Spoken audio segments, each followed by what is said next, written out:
You know, Mark, we've talked about this a lot, and I'm sure most Americans feel like I do. They didn't know what kind of quagmire we would get into in Iraq. I assumed that the Bush administration had their act together, that they had a plan in place, and that everything that has happened since our invasion in 2003 was simply unexpected. But there was someone within the administration who knew exactly what was going to happen, and that was Dick Cheney. And this is revealed by a video that he did, a talk that he did in 1994. I think it's probably one of the most important pieces of video for the American people to see during our time, because it has to do with the truth, it has to do with what has been said about the war since. So this, which is really the whole reason, the existence of this site, and that is, we're not talking about people that are making mistakes. They're making mistakes. These aren't just errors in judgment, though. This is intentional. It's dishonesty, and this video shows. Yeah, and let me just frame this.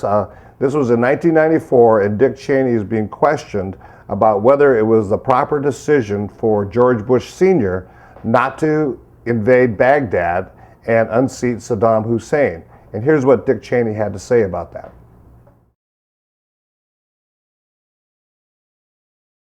Do you think that the U.S. or UN forces should have moved into Baghdad? No. Why not? Because if we'd gone to Baghdad, we would have been all alone. There wouldn't have been anybody else with us. It would have been a U.S. occupation of Iraq. None of the Arab forces that were willing to fight with us in Kuwait were willing to invade Iraq. Once you got to Iraq and took it over and took down Saddam Hussein's government, then what are you going to put in its place? That's a very volatile part of the world, and if you take down the central government in Iraq, you can easily end up seeing pieces of Iraq fly off. Part of it the Syrians would like to have to the west. Part of eastern Iraq the Iranians would like to claim, fought over for 8 years. In the north, you've got the Kurds, and if the Kurds spin loose and join with the Kurds in Turkey, then you threaten the territorial integrity of Turkey. It's a quagmire if you go that far and try to take over Iraq. The other thing was casualties. Everyone was impressed with the fact that we were able to do our job with as few casualties as we had. But for the 146 Americans killed in action and for their families, it wasn't a cheap war. And the question for the president, in terms of whether or not we went on to Baghdad and took additional casualties in an effort to get Saddam Hussein, was how many additional dead Americans is Saddam worth? And our judgment was not very many, and I think we got it right.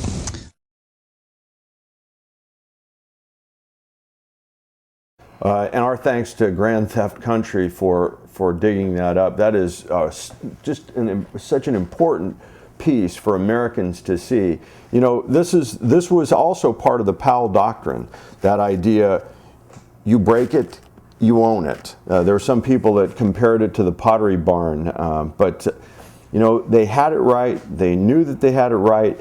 You have to remember, after 2 weeks, the first 2 weeks in Baghdad, we had destroyed all of their ability to launch anti-aircraft.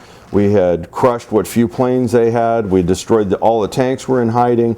We had basically gutted their army after 2 weeks, which would have left them victim to any of their neighbors who would have got the idea that it was time to take over.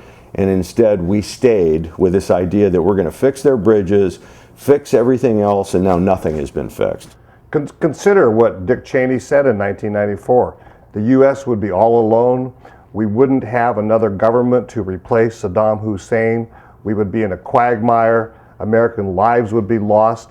I mean, that's exactly what has happened.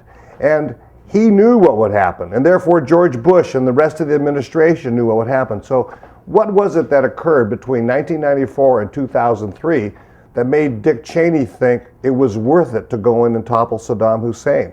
I think it was the energy meeting that Dick Cheney had in January of 2000 with Enron, ExxonMobil, all those people that he refuses to divulge anything about what the meeting, what went on. We don't know what went on, but I think what went on is they said, we need to have a supply of oil, even if that means going into Iraq. And for money, they did this, knowing what would happen, knowing that American lives would be lost, knowing that we would be in this bottomless pit in Iraq. They did it anyway. And If that's not criminal, I don't know what is. And that's why they did it behind closed doors. That's exactly it. That's exactly why they did it behind closed doors. It's a shame, but there it is for all the world to see, exactly that they knew that they were doing it. Now the dummies have been outed. They knew what they were doing. They caused these deaths. They knew these deaths were going to come. We're not one step closer to having control over any part of that part of the world. And let me just add that not only do we have American deaths, but there are 8 million people, nearly a third of the citizens in Iraq who still, as of August 2007, do not have electricity, do not have water, do not have shelter, do not have sanitary conditions, do not have food. This is a humanitarian crisis that has only gotten worse since we invaded in March of 2003. The United States allocated $37 billion for the reconstruction of Iraq, and all that money has already been spent. And what do we have to show for it? Nothing. Nothing. Okay? Are we going to just stay indefinitely until we become an impoverished nation and we have tens of thousands of Americans and hundreds of thousands of Iraqi dead? I mean, what are we going to do about this?